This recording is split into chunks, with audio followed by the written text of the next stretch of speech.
Check out this new automation we made for our agency.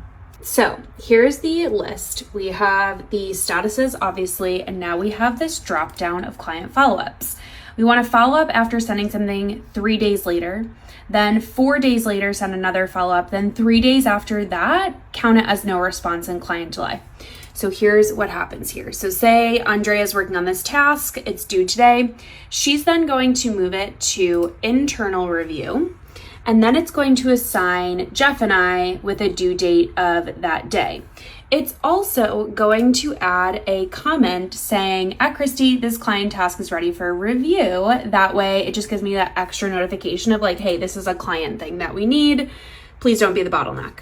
Okay, so once it's good to go and we review this, then we'll say, okay, approved, send to client.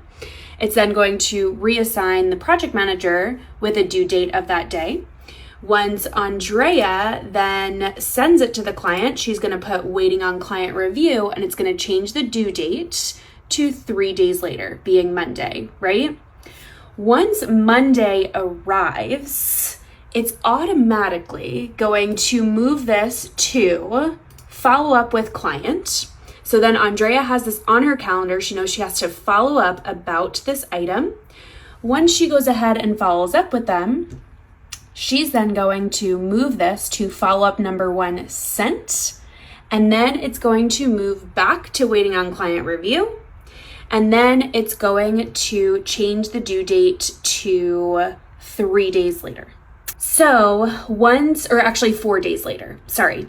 So 4 days later, again, that once that due date arrives, it's going to go back to follow up with client.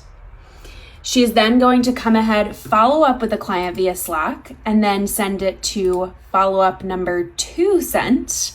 It's then going to move back to waiting on client review.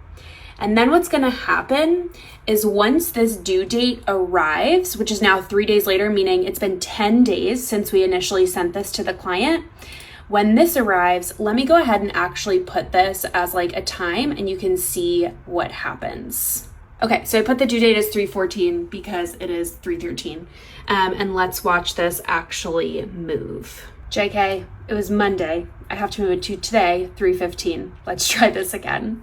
So it has now removed the due date, moved it to client delay, set this to no response 10+ days, and added a comment to the watchers that this ClickUp task is in client delay. If this was helpful, make sure to give it a thumbs up and let me know in the comments if you want a full tutorial.